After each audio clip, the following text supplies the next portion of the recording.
Syntax का part 2 videos 27 point में कि अ टीम ऑफ या अ सेट ऑफ या अ बैंड ऑफ या अ बंच ऑफ या अ फ्लॉक ऑफ या अ ग्रुप ऑफ उसके बाद या अ क्राउड ऑफ उसके बाद प्लूरल काउंटेबल नाउन आएगा परंतु उसके बाद वर्ब सिंगुलर देंगे क्योंकि ये सब अ टीम ऑफ हो चाहे अ सेट ऑफ हो या अ बैंड ऑफ हो या अ बंच ऑफ हो या फ्लॉक ऑफ हो या अ ग्रुप ऑफ हो या अ क्राउड ऑफ हो, यह सब जो है अनेकता में एकता को दर्शाता है। इस कारण से इस सब के बाद प्लूरल काउंटेबल नाउन आएगा परंतु वर्ब सिंगुलर देंगे। जैसे पहला एग्जाम्पल है कि a team of players dot dot dot come here, माने खिलाड़ियों का एक टीम जो है, खिलाड़ियों का एक दल जो है यहाँ पर आया है। तो ये खिलाड़ी बहुत सारे हैं परंतु टीम कितना है, एक। तो इस कारण से यह अनेकता में एकता को दर्शा रहा है। तो इस कारण से इसके साथ सिंगुलर वर्ब का प्रयोग करते हैं। यहाँ पर हैज का प्रयोग करेंगे, न कि हैव का। खिलाड़ियों का एक दल जो है, एक टीम जो है यहाँ आया है, तो यहाँ पर हैज। उसी तरह से दूसरा एग्जाम्पल है a set of books dot dot dot been bought, किताबों का एक सेट खरीदा गया। किताब ढेर सारा है लेकिन सेट एक है, तो यानी इसके साथ भी हैज का प्रयोग करेंगे। उसी प्रकार से तीसरा example a flock of sheep dot dot dot grazing in the field, यानी भेड़ों का एक झुंड जो है खेत में चर रही है। तो यहाँ पर भी चर रही थी, तो यहाँ पर वाज या वर की जगह वाज का प्रयोग करेंगे क्योंकि भेड़ ढेर सारा है लेकिन झुंड एक है, तो एक के कारण यहाँ वाज देंगे। दूसरा a herd of cows R dot dot dot grazing, यानी यहाँ पर भी गायों का एक झुंड जो है वो खेत में चर रही है, तो वहाँ पर जो है इज का प्रयोग करेंगे क्योंकि गाय ढेर सारा है लेकिन झुंड एक है।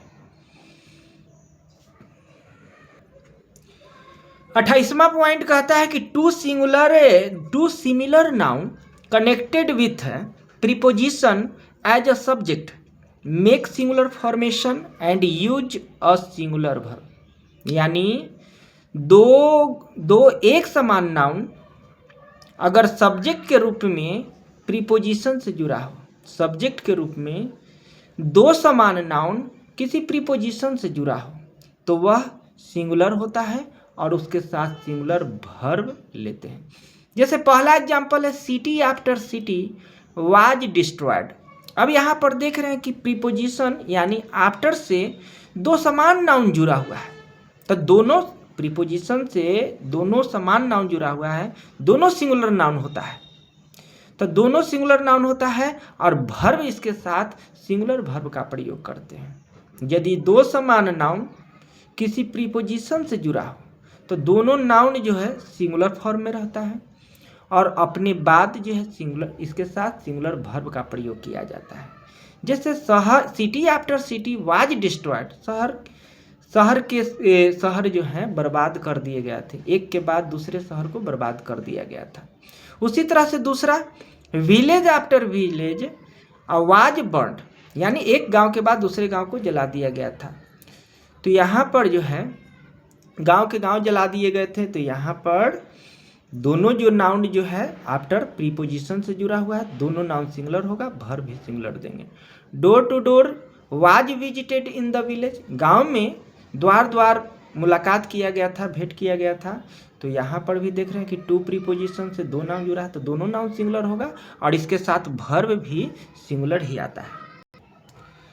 29 पॉइंट कहता है कि देयर से आरंभ होने वाले वाक्यों के वर्ब्स उनके असली सब्जेक्ट के अनुसार प्रयुक्त होते हैं। देयर एक एडवर्ब होता है जिसका अर्थ होता है वहाँ, और एक देयर जो है इंट्रोडक्टरी देयर, परिचयात्मक, केवल वाक्य के स्ट्रक्चर को पूरा करने के लिए आता है।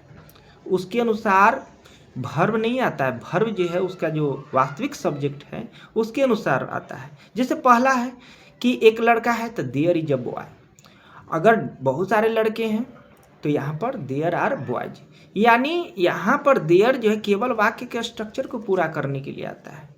वर्ब जो है हम इसके बाद वाले जो मूल सब्जेक्ट है उसके अनुसार वर्ब का प्रयोग करेंगे। एक लड़का है तो इज लगाएंगे, दो लड़के हैं या बहुत सारे लड़के हैं तो आर लगाएंगे।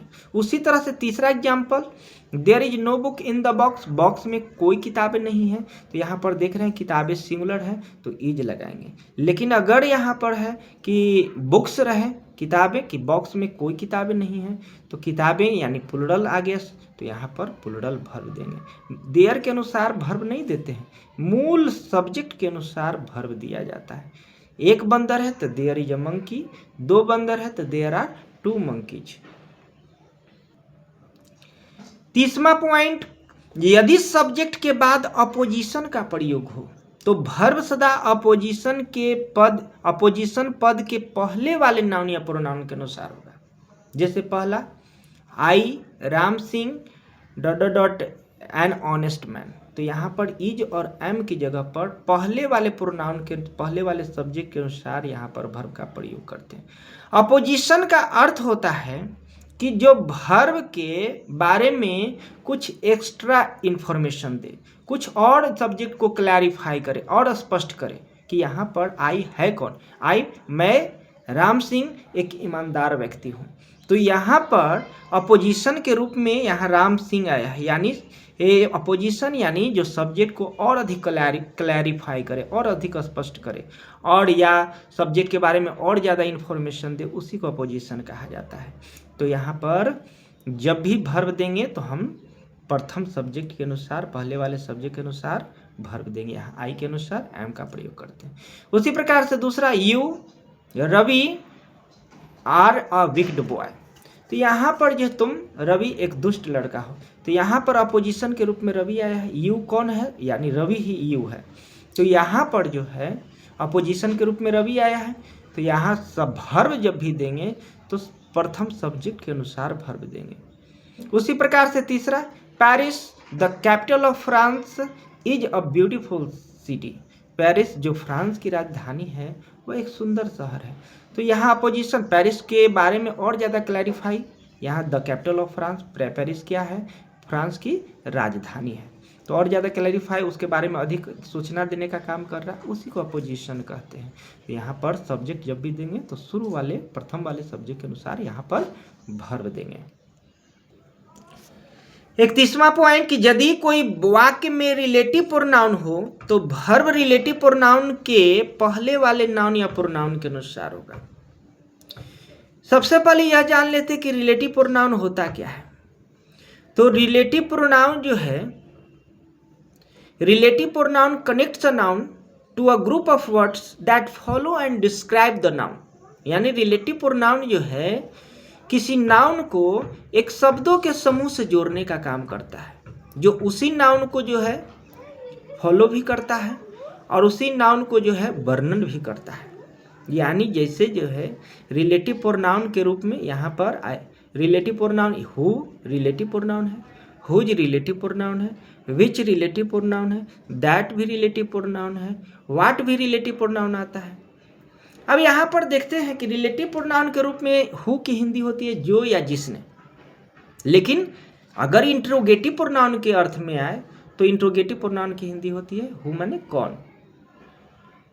और उसी प्रकार से हुज का अर्थ होता है जिसका या जिसके, रिलेटिव प्रोनाउन के रूप में आए तो इसका अर्थ होता है जिसका या जिसके। वही हुज इंट्रोगेटिव प्रोनाउन के रूप में आए तो हुज का अर्थ होता है किसका या किसके। विच उसी तरह से जो या जिसे, तो यहाँ पर जो है विच अगर इंट्रोगेटिव प्रोनाउन के रूप में आए तो इसका अर्थ होता है कौन सा। तो यहाँ पर देख रहे हैं कि रिलेटिव प्रोनाउन और इंट्रोगेटिव प्रोनाउन में अंतर यही है कि अगर हु जो है इंट्रोगेटिव प्रोनाउन के रूप में आए तो यह वाक्य के शुरू में रहेगा, लेकिन अगर यह रिलेटिव प्रोनाउन के रूप में आए तो यह वाक्य के शुरू में न रह के बीच में आएगा। दूसरा अंतर है कि इंट्रोगेटिव प्रोनाउन के रूप में हु यदि आएगा तो उसका अर्थ होता है कौन, लेकिन रिलेटिव प्रोनाउन के रूप में हु आए तो इसका अर्थ होता है जो या जिसने। तीसरा अंतर, अगर रिलेटिव प्रोनाउन के रूप में आए हो तो वह अपने अंत में फुल स्टॉप लेगा। यदि इंट्रोगेटिव प्रोनाउन के रूप में हु का प्रयोग किया जाए तो वह अपने बाद प्रश्नवाचक नोट ऑफ इंट्रोगेशन प्रश्नवाचक चिन्ह लेता है। तो यहाँ पर जितना भी सेंटेंस है वो सब इंट्रोगेटिव प्रोनाउन पर है, रिलेटिव प्रोनाउन पर आया है। तो यहाँ पर एक एक सेंटेंस को देखते हैं। यहाँ पर तो कहता है कि पहला कि the boy who is playing is my son, लड़का जो खेल रहा है वह मेरा बेटा है। तो यहाँ पर हु जो है रिलेटिव प्रोनाउन है। रिलेटिव प्रोनाउन जब भी आए तो वर्ब जो है रिलेटिव प्रोनाउन के पहले वाले नाउन के अनुसार वर्ब दिया जाता है। यहाँ पर देख रहे हैं कि हु के पहले जो है द बॉय है, यानी सिंगुलर नाउन है, तो वर्ब भी यहाँ पर सिंगुलर वर्ब का प्रयोग करते हैं। लड़का जो खेल रहा है मेरा बेटा है। रिलेटिव प्रोनाउन कहते हैं किसको? रिलेटिव प्रोनाउन जो है किसी नाउन को एक शब्दों के समूह से जोड़ने का काम करता है, जो उसी नाउन को फॉलो भी करे, उसी नाउन को डिस्क्राइब वर्णन भी करे कि लड़का जो खेल रहा है मेरा बेटा है।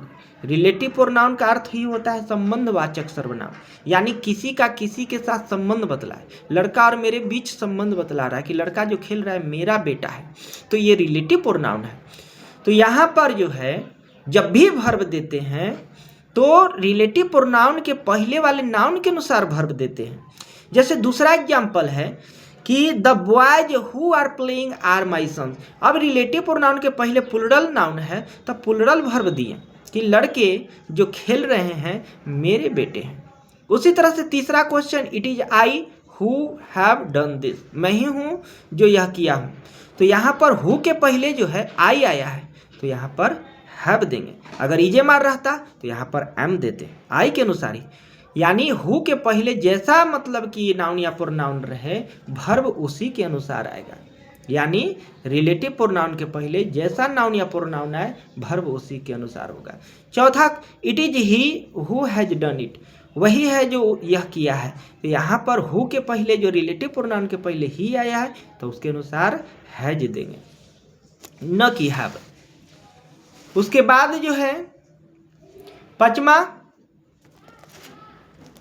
कि I know the boys who have broken the glass, मैं उन लड़कों को जानता हूं जो ग्लास शीशा तोड़ दिया है। तो यहाँ पर जो है हु के पहले देख रहे हैं कि बॉयज है, तो बॉयज है तो यहाँ पर जो है हैज का प्रयोग नहीं करेंगे क्योंकि प्लूरल नाउन है, तो हैव का प्रयोग करेंगे। उसी प्रकार से the pen that is there is mine, कलम जो वहाँ है वह मेरी है। तो यहाँ पर देख रहे हैं कि दैट रिलेटिव प्रोनाउन है, रिलेटिव प्रोनाउन के पहले वाला नाउन सिंगुलर है तो सिंगुलर वर्ब दिए इज देंगे। लेकिन अगर उसी प्रकार से next example, the pens that are there are mine, कलमें जो वहाँ है वह मेरी है। तो यहाँ पर दैट के पहले प्लूरल नाउन आया है तो प्लूरल वर्ब ही इसके बाद प्रयोग करते हैं। नेक्स्ट पॉइंट कहता है कि वन ऑफ या एनी ऑफ के बाद नाउन या प्रोनाउन प्लूरल नंबर में रहेगा तब वर्ब सिंगुलर वर्ब देंगे। जैसे यहाँ पहला एग्जांपल है कि one of the students are absent today, जो कि एक गलत है कि विद्यार्थियों में से एक जो है आज अनुपस्थित है। तो वन ऑफ के बाद प्लूरल नाउन आए लेकिन वर्ब सिंगुलर होगा। जैसे यहाँ इसका सही सेंटेंस हो जाएगा कि one of the students is absent today, विद्यार्थियों में से एक जो है आज अनुपस्थित है, एब्सेंट है, अनुपस्थित है। तो यहाँ पर वन ऑफ के बाद प्लूरल नाउन आए लेकिन वर्ब सिंगुलर देंगे, यानी वन ऑफ या एनी ऑफ के बाद नाउन या प्रोनाउन प्लूरल रहेगा लेकिन वर्ब सिंगुलर देंगे। उसी प्रकार से सेकेंड क्वेश्चन कि वन ऑफ या एनी ऑफ के बाद नाउन या प्रोनाउन प्लूरल नंबर में रहेगा।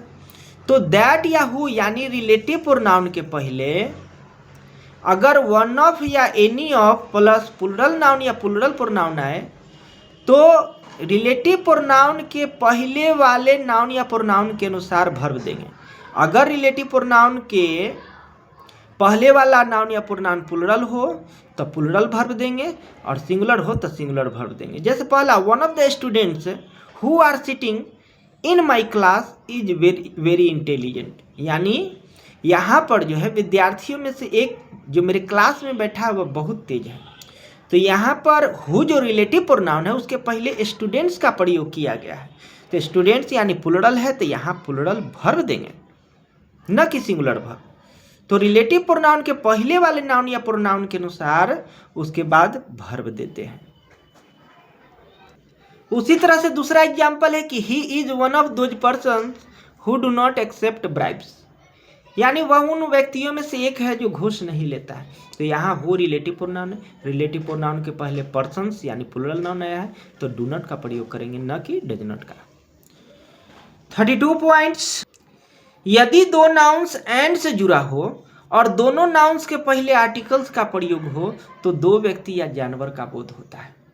यानी the poet and the philosopher have come, यहाँ पर जो है दो नाउन पोएट और फिलोसफर दोनों एंड से जुड़ा हुआ है और दोनों नाउन के पहले आर्टिकल का प्रयोग किया गया है, आर्टिकल्स यानी द का प्रयोग किया गया है, तो इससे दो व्यक्ति का बोध होता है और उसके बाद प्लूरल वर्ब देते हैं। यानी दो व्यक्ति, जो एक कवि है और दूसरा फिलोसफर दार्शनिक है, वो दोनों आया है, तो यहाँ पर हैव कम देंगे। दूसरा उसी तरह से कि the manager and the director of this company dot dot dot very honest, यानी इस कंपनी के जो मैनेजर हैं और जो डायरेक्टर है वो बहुत ईमानदार है। तो यहाँ पर इज आर में भरना रहे तो आर भरेंगे, क्यों? क्योंकि एंड से दो नाउन मैनेजर और डायरेक्टर जुड़ा हुआ है और दोनों नाउन के पहले जो है आर्टिकल का प्रयोग किया गया है, यानी दो व्यक्ति है इस कंपनी के, एक मैनेजर और एक डायरेक्टर, दोनों जो हैं बहुत ईमानदार हैं, तो यहाँ पर आर का प्रयोग करेंगे। उसी प्रकार यदि दो नाउन्स एंड से जुड़ा हो और प्रथम नाउन के पहले सिर्फ आर्टिकल का प्रयोग हो तो उनसे एक ही व्यक्ति या एक ही जानवर का बोध होता है। जैसे पहला the poet and philosopher has come, यानी यहाँ से देख रहे हैं कि पोएट एंड से पोएट और फिलोसफर दो नाउन जुड़ा है, लेकिन प्रथम नाउन के पहले सिर्फ आर्टिकल का प्रयोग किया गया है, तो इससे एक ही व्यक्ति का बोध होता है। यानी एक ही व्यक्ति जो कवि भी है और फिलोसफर भी है वो यहाँ आए हैं, तो यहाँ पर हैज या हैव की जगह हैज का प्रयोग करेंगे क्योंकि एक का बोध हो रहा है। उसी प्रकार से दूसरा the manager director and financer of this company is very honest. अब यहाँ पर देख रहे हैं कि एंड से तीन नाउन जुड़ा है, मैनेजर डायरेक्टर और फाइनेंसर, लेकिन केवल प्रथम नाउन के पहले जो है द का प्रयोग आर्टिकल का प्रयोग किया गया है, तो यहाँ पर सिंगुलर वर्ब का प्रयोग करेंगे। यानी एक ही व्यक्ति जो इस कंपनी के मैनेजर भी हैं, डायरेक्टर भी हैं, फाइनेंसर भी हैं, वो बहुत ईमानदार है, तो यहाँ पर इज और आर ऑप्शन रहे तो यहाँ पर इज भरेंगे। अब उसके बाद जो है कहता है इसी तरह का दो एडजेक्टिव अगर एंड से जुड़ा हो तो अगर किसी एक एडजेक्टिव के पहले आर्टिकल आया हो तो एक व्यक्ति या जानवर का बोध होता है, लेकिन यदि दोनों एडजेक्टिव के पहले आर्टिकल आ जाए तो दो व्यक्ति या दो जानवर का बोध होता है। जैसे यहाँ a red and black cow is grazing in the field, यानी एक ही गाय जो लाल और काली है वो खेत में चर रही है, तो इज और आर में ऑप्शन में से इज देंगे। लेकिन a red and a black cow यानी दो गाय जो एक लाल है और दूसरी काली है वो खेत में चर रही है, तो यहाँ पर आर का प्रयोग किए क्योंकि एंड से दो एडजेक्टिव जुड़ा है, दोनों के पहले आर्टिकल का प्रयोग किया गया, तो यानी दो जानवर है, तो यहाँ पर आर का प्रयोग करेंगे। 33वां पॉइंट कि कुछ ऐसे विषय यानी सब्जेक्ट या बीमारी या खेल तथा देश के नाम जिनके अंत में एस लगा रहता है फिर भी इनके साथ सिंगुलर वर्ब का प्रयोग करते हैं। जैसे mathematics is not an easy subject, mathematics एक आसान विषय नहीं है, तो यहाँ सब्जेक्ट मैथमेटिक्स या फिजिक्स रहे तो इस सब में एस जुड़ा हुआ है, फिर भी वर्ब जो है सिंगुलर वर्ब का प्रयोग करते हैं। जैसे बीमारी मीजल्स, मीजल्स बीमारी का नाम है, चेचक, तो यहाँ पर मीजल्स में एस जुड़ा है फिर भी वर्ब जो है सिंगुलर वर्ब का प्रयोग करते हैं। मीजल्स चेचक एक खतरनाक बीमारी है, तो यहाँ पर मीजल्स इज देंगे। उसी प्रकार से बिलियार्ड्स खेल का नाम है, तो बिलियार्ड्स में खेल के नाम में भी एस जुड़ा है फिर भी वर्ब सिंगुलर देंगे। Billiards is an interesting game, billiards एक रोचक खेल है। उसी प्रकार से नोट में कहता है कि अगर विषय जो है सब्जेक्ट जो है किसी की निजी संपत्ति बन जाए, किसी के गुण बतलाए, तब वहाँ पर उसके साथ प्लूरल वर्ब का प्रयोग कर देते हैं। जैसे his mathematics are very weak, उसका मैथमेटिक्स बहुत कमजोर है, तो यहाँ पर आर लगाएंगे। जैसे यहाँ दूसरा example the politics of Bihar are very dirty, Bihar की राजनीति बहुत गंदी है। अगर पॉलिटिक्स सब्जेक्ट के रूप में politics is an interesting subject या politics is an easy subject, politics एक आसान विषय है, तो वहाँ पर इज देंगे। लेकिन किसी की निजी संपत्ति बन जाए, किसी की विशेषता बतलाए, तब वहाँ पर आर का प्रयोग करेंगे। The politics of Bihar are very डटी। 34वां पॉइंट कि मॉडर्न इंग्लिश में वेजेज जो है, जिसका अर्थ होता है मजदूरी, तनख्वाह, तो मॉडर्न इंग्लिश में वेजेज को प्लूरल माना जाता है और उसके साथ प्लूरल वर्ब का प्रयोग करते हैं। जैसे his wages are 20,000 per month, यानी उसकी मजदूरी जो है, उसकी तनख्वाह जो है 20,000 पर महीना है, प्रति माह 20,000 रुपया उसकी मजदूरी है, तनख्वाह है। तो यहाँ पर वेजेज जो है प्लूरल होता है, प्लूरल वर्ब लेते हैं। तो लेकिन एक बात का ध्यान रहे कि यदि वेजेज का प्रयोग पनिशमेंट यानी दंड के अर्थ में हो तो यह सिंगुलर वर्ब लेता है। The wages of sin is death, यानी पाप का जो दंड होता है वह मृत्यु होता है। तो यहाँ पर बाइबल की एक थी पंक्ति है, उसमें हमेशा यह सिंगुलर वर्ब, अगर वेजेज का अर्थ पनिशमेंट के अर्थ में आए तब वहाँ पर सिंगुलर वर्ब का प्रयोग करते हैं। 35 पॉइंट कि यदि ऑफ के पहले पर द परसेंटेज रहे तो वर्ब सदा सिंगुलर नंबर में रहेगा। यदि ऑफ के पहले परसेंट हो तो वर्ब ऑफ के बाद आने वाले नाउन के अनुसार सिंगुलर या प्लूरल नंबर में होगा। जैसे पहला एग्जांपल है कि the percentage of good persons is small, अच्छे व्यक्तियों की प्रतिशतता जो है बहुत कम है। तो यहाँ पर परसेंटेज, तो परसेंटेज यदि आए ऑफ के पहले तो उसके बाद जो है नाउन या प्रोनाउन प्लूरल रहेगा, लेकिन वर्ब हमेशा सिंगुलर देंगे। लेकिन यदि परसेंट आ जाए ऑफ के पहले तो जैसा यहाँ पर नाउन रहेगा वैसा वर्ब देंगे। जैसे 40% of the students have failed, 40% विद्यार्थी जो है फेल कर गए हैं। तो यहाँ पर 40% के बाद यहाँ पर प्लूरल नाउन आया है तो प्लूरल वर्ब देंगे। लेकिन 60% of sugar, 60% of the sugar has been stolen, यानी परसेंट के पहले जो है, ऑफ के पहले परसेंट आया है, लेकिन नाउन ये शुगर, चीनी, जिसको गिन नहीं सकते, अनकाउंटेबल नाउन, यानी सिंगुलर आया है तो सिंगुलर वर्ब का ही प्रयोग करेंगे। तो यहाँ हैव और हैज की जगह हैज देंगे। यानी 60% of the sugar has been stolen, 40% चीनी जो है चुरा ली गई है, यहाँ पर हैज का प्रयोग करेंगे।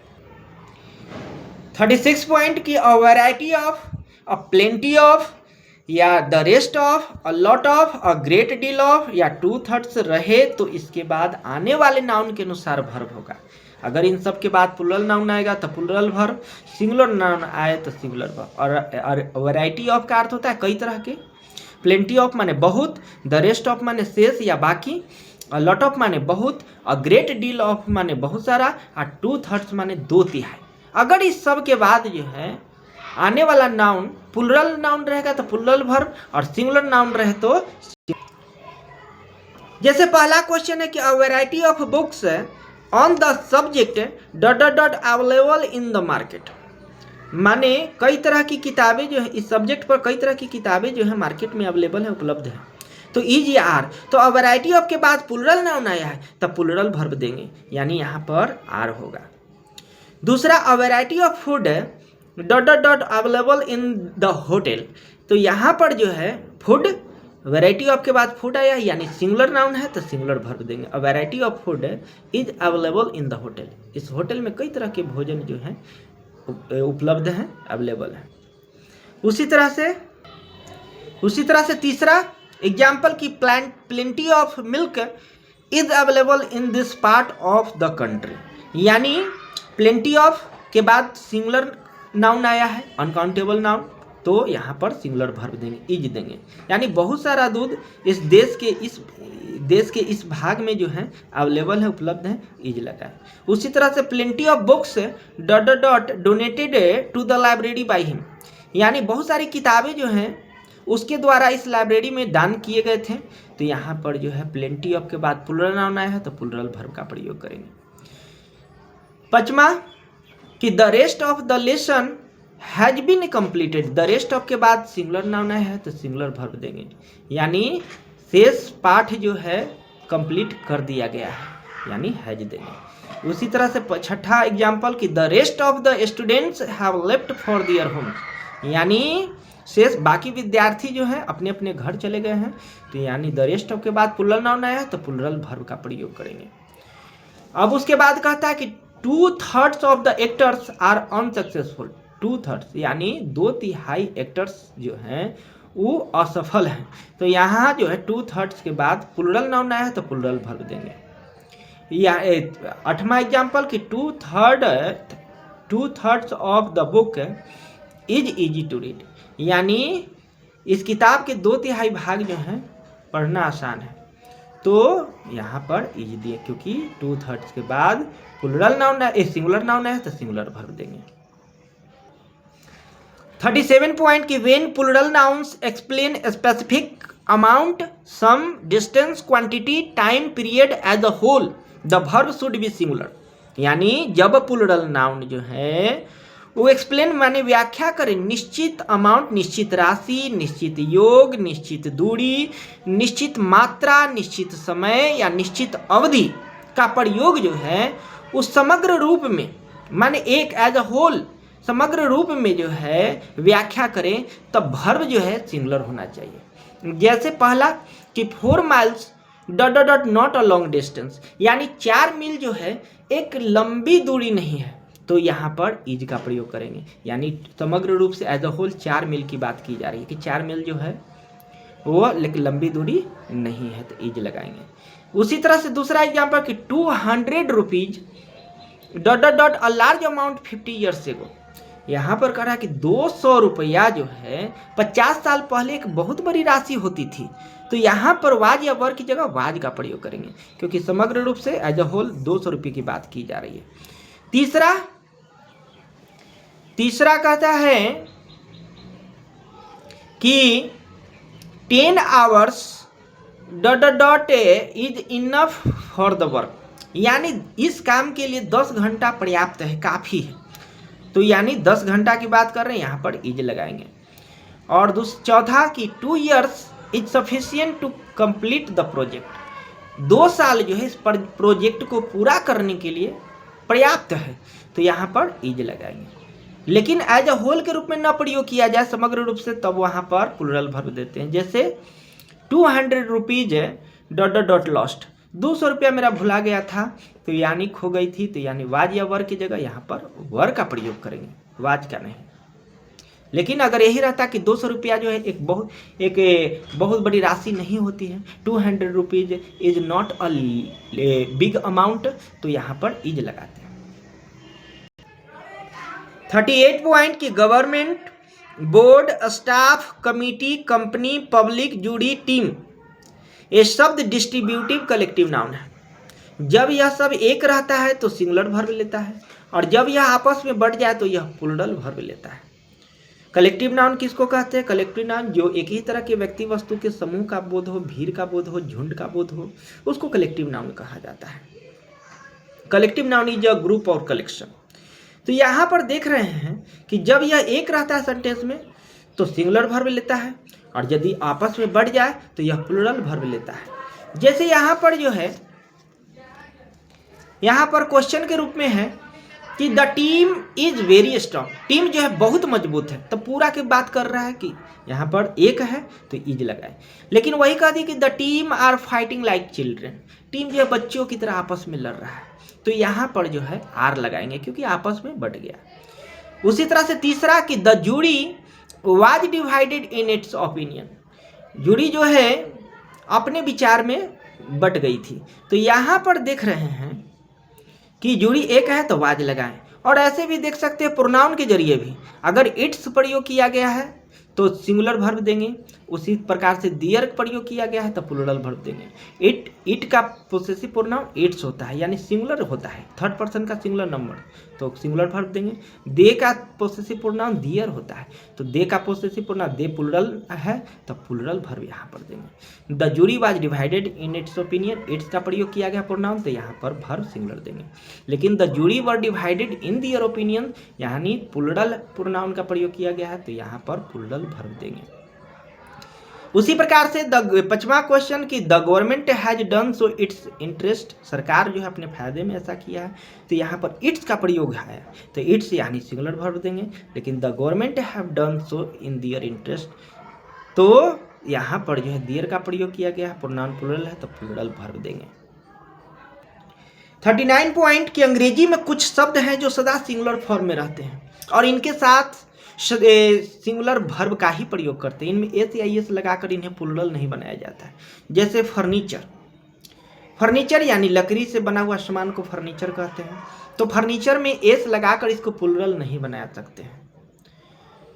हाँ, इसको सिंगुलर अगर बनाना हो, अगर एक सिंगुलर चाहे प्लूरल बनाना हो तो a piece of furniture, 2 furniture है तो 2 pieces of furniture, a piece of का प्लूरल बनाकर आप प्लूरल बना सकते हैं। बट डायरेक्ट रूप से सीधे रूप से फर्नीचर में यानी इन सब नाउन में डायरेक्ट रूप से सीधे रूप से एस नहीं जोड़ा जाता है। जैसे furniture, scenery, luggage, information, advice, news, poetry, knowledge, dirt, dust, traffic, money, music, electricity, ये सब नाउन जो है सिंगुलर होता है और सिंगुलर वर्ब अपने बाद लेता है, इसके अंत में एस या एस नहीं जोड़ा जाता है। फर्नीचर यानी लकड़ी से बना हुआ जितना सामान है फर्नीचर कहलाता है। सीनरी यानी प्राकृतिक दृश्य, लगेज यानी सामान, इंफॉर्मेशन यानी सूचना, एडवाइस माने सलाह, न्यूज माने खबर, पोएट्री माने काव्य, नॉलेज माने ज्ञान, डर्ट माने कचरा, डस्ट माने धूल, ट्रैफिक माने यातायात, मनी माने रुपया और म्यूजिक माने संगीत, इलेक्ट्रिसिटी माने बिजली। जैसे यहाँ पर यूज किया गया है पहला एग्जाम्पल कि all his furniture dot dot dot good, तो फर्नीचर सिंगुलर होता है, सिंगुलर वर्ब लेता है, इज देंगे यहाँ पर, उसका सारा फर्नीचर अच्छा है तो all his furniture is good. दूसरा all the luggage dot dot dot lost, was या वर रहे तो वाज भरेंगे कि उसका सारा सामान भुला गया था। तीसरा the scenery of Kashmir is worth seeing, worth का अर्थ होता है लायक, वर्थ अपने बाद जीरंड लेता है यानी V4, यानी कश्मीर की जो प्राकृतिक दृश्य वो देखने लायक है। यहाँ पर सीनरी जो है सिंगुलर होता है, सिंगुलर वर्ब लेता है। द न्यूज इज गुड, खबर अच्छी है, तो यहाँ पर न्यूज सिंगुलर है, सिंगुलर वर्ब लेता है। उसी प्रकार से there was heavy traffic on the road, road पर भारी ट्रैफिक था, तो यानी ट्रैफिक सिंगुलर है, सिंगुलर वर्ब लेगा, वाज लेगा न कि वर। 40 पॉइंट्स की कुछ नाउन्स ऐसे हैं जिनके 2 भाग होते हैं, इनका एक भाग यदि अलग कर दिया जाए तो वह बेकार हो जाता है, तो वह प्लूरल होता है और वह अपने बाद प्लूरल वर्ब लेता है। हाँ, यदि इनके पहले अपेयर ऑफ जोड़ दिया जाए तो यह सिंगुलर वर्ब लेता है। जैसे ग्लासेस, ग्लासेस का अर्थ होता है चश्मा, शूज जूते, सीजर्स कैंची, ट्राउजर्स पजामा या पैंट्स या स्पेक्टिकल्स माने भी चश्मा, टंग्स माने चिमटा पायजामा, स्केल्स तराजू, स्टेयर्स माने सीढ़ी। इस सब नाउन जो होता है 2 भाग से मिलकर बना होता है, अगर एक भाग को अलग कर दिया जाए तो ये बेकार हो जाएगा, तो इनके बाद प्लूरल वर्ब का प्रयोग किया जाता है। जैसे माई सीजर्स आर शार्प, अगर इज और आर भरना रहे तो यहाँ पर आर भरेंगे क्योंकि मेरी कैंची तेज है, तो यहाँ पर जो है सीजर्स जो है 2 भाग से मिलकर बना रहता है और एक भाग को अगर हटा दिया जाए तो वह बेकार हो जाता है, और ऐसे नॉन प्लूरल होते हैं, प्लूरल वर्ब लेते हैं। My scissors are sharp, your trousers are very loose, तुम्हारा ट्राउजर्स बहुत ढीला है, तो यानी ट्राउजर्स जो है वो भी इसके भी 2 भाग होते हैं, तो यहाँ पर प्लूरल वर्ब इसके साथ लगाते हैं। माई स्पेक्टिकल्स आर फॉल्टी, मेरा चश्मा खराब है, तो यहाँ पर भी स्पेक्टिकल्स के बाद जो है प्लूरल वर्ब का प्रयोग करते हैं। The shoes are too old to use, जूते इतने पुराने हैं कि इनका प्रयोग नहीं किया जा सकता है, तो द शूज जो है प्लूरल नाउन होता है, प्लूरल वर्ब। लेकिन बताएं कि इन सब के बाद यदि अपेयर ऑफ जोड़ दें तो अपने बाद प्लूरल सिंगुलर वर्ब लेता है। यह सब अपेयर ऑफ शूज, एक जोड़े जूते जो हैं खरीदे गए हैं, यहाँ हैज या हैव की जगह हैज का प्रयोग करेंगे। 41 point people, police, children, cattle, folk, gentry, ETC, ये सब प्लूरल होते हैं और इनके साथ प्लूरल वर्ब का प्रयोग करते हैं। हालांकि देखने में यह सिंगुलर लगते हैं लेकिन होते हैं प्लूरल और इनके बाद प्लूरल वर्ब का प्रयोग करते हैं। पीपल माने लोग, पुलिस माने पुलिस, चिल्ड्रेन माने बच्चे, कैटल माने मवेशी, फॉक माने लोग, जेंट्री माने सज्जन लोग, भद्र लोग, कुलीन लोग, धनवान लोग कहते हैं। इनके साथ प्लूरल वर्ब का प्रयोग किया जाता है। The cattle dot dot dot grazing in the field, मवेशी खेत में चर रही है तो यहाँ पर इज और आर की जगह आर देंगे क्योंकि कैटल प्लूरल होता है। The police dot dot dot coming year, police यहाँ आ रही है तो यानी पुलिस जो है प्लूरल है, अपने बाद प्लूरल वर्ब लेगा। द पुलिस आर कमिंग, एक पुलिस को पुलिस मैन कहा जाता है। 42 लास्ट पॉइंट, शिप और डियर जो है ये दोनों नाउन सिंगुलर और प्लूरल एक ही फॉर्म में रहते हैं। इसके अंत में एस या एस जोड़कर जो है प्लूरल नहीं बना सकते हैं। जैसे एक भेड़ चल रही है तो a sheep is grazing in the field, 5 भेड़ चल रही है खेत में तो यहाँ 5 sheep are grazing in the field. इसके अंत में एस नहीं जोड़ा जाता है, एक शीप रहे चाहे 5 शीप रहे चाहे 10 शीप रहे भेड़, इसके अंत में एस नहीं जोड़ा जाता है। पांचवा कि I have seen 5 deer today, मैं आज 5 हिरन देखा हूँ तो यहाँ पर जो है डियर और डियर्स अगर ऑप्शन में आए तो डियर्स नहीं भरेंगे, डियर भरेंगे। इस तरह का क्वेश्चन 12 एग्जाम में एक बार पूछ चुका है।